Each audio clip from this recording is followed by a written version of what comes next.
Thomas the Tank Engine has worked his branch line for many years and knows it very well.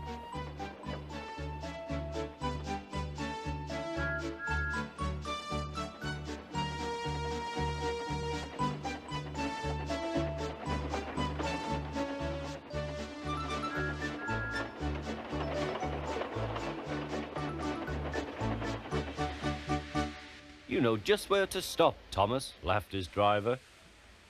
You could almost manage it without me.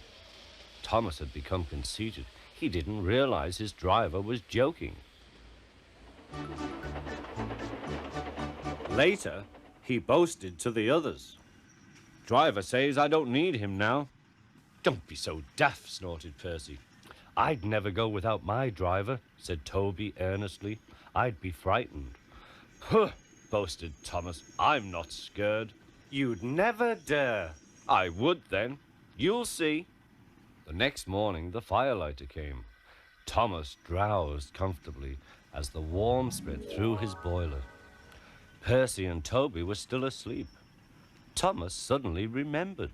Silly stick in the muds, he chuckled. I'll show them. Driver said I could manage without him. I'll just go out. Then I'll stop and wheesh. That'll make them jump. Thomas thought he was being clever. Really, he was only moving because a careless cleaner had meddled with his controls. He soon found his mistake. He tried to wheesh, but he couldn't. He tried to stop, but he couldn't. He just kept rolling along. He didn't dare look at what was coming next. There was the station master's house. The station master was about to have breakfast. Horrors! Cried Thomas, and shut his eyes. The house rocked. Broken glass tinkled. Plaster was everywhere. Thomas had collected a bush on his travels. He peered into the room through its leaves. He couldn't speak.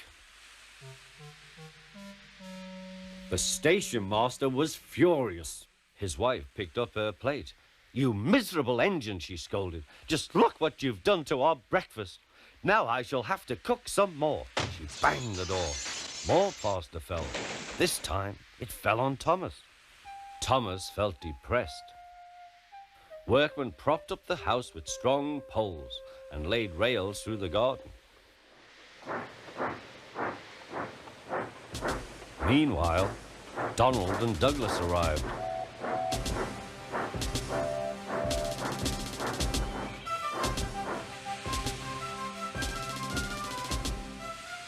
Don't fash yourself, Thomas. We'll soon have you back on the rails, they laughed.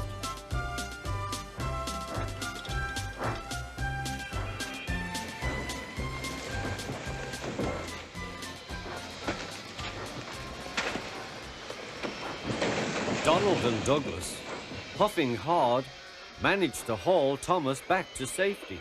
Bits of fencing, the bush, and a broken window frame festooned his front, which was badly twisted. The twins laughed and left him. Thomas was in disgrace. There was worse to come. You are a very naughty engine. I know, sir. I'm sorry, sir. Thomas's voice was muffled behind his bush.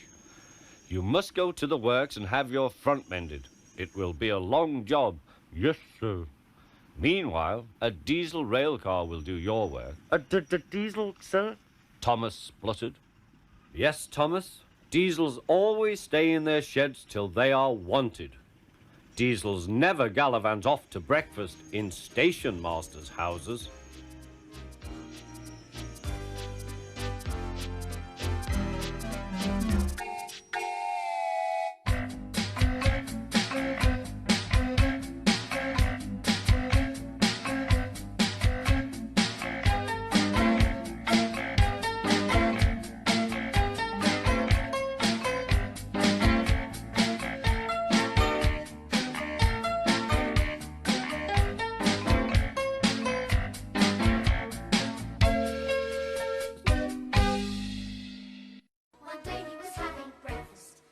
once decided to call. He arrived unexpected and quite uninvited, straight through the dining room wall. My goodness, said the controller. Why didn't you knock on the door? This won't do at all, just look at my wall and my breakfast on the floor. Sir Tom has, he's the head of the railway, there is no doubt about that. Controller of the line, it's plain as plain can be, for everyone to see that it's the fat controller's